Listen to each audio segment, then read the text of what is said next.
attendant, l'armée du Kremlin continue sa progression dans l'est de l'Ukraine. Nous vivons peut-être nos derniers jours, voire nos dernières heures. L'appel au secours de soldats ukrainiens dans la cité portuaire de Mariupol, bombardée sans cesse depuis hier, tout comme une grande partie de la région de Lougansk.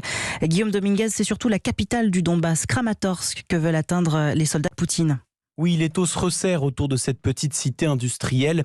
Dans la nuit de dimanche à lundi, la ville de Kramina, à 70 km au nord-est, dernier rempart avant Kramatorsk, est tombée aux mains de l'armée russe. Depuis, l'inquiétude gagne de plus en plus les habitants de la capitale du Donbass. Julien a 27 ans et vit encore sur place. Tous les jours, il entend les combats se rapprocher.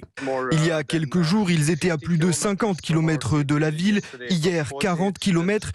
La situation est vraiment dure, vraiment violente. Il y a de plus en plus de soldats russes. Ils nous bombardent, des missiles, des roquettes et ainsi de suite. Et les civils tentent à présent de fuir la ville. Plusieurs associations mettent à disposition des bus depuis la destruction de la gare la semaine dernière, mais eux aussi sont pris pour cible. Yaroslav dirige l'un des groupes de secours. Maintenant, j'essaie de trouver des gilets pare-balles pour moi et mon équipe, particulièrement pour les chauffeurs de bus qui conduisent les habitants vers les zones d'évacuation. Si nous en trouvons, tout ira bien. Kramatorsk compte en temps normal 150 000 habitants. Aujourd'hui, Yaroslav estime que plus des 3/4 ont déjà fui la ville. Guillaume Dominguez.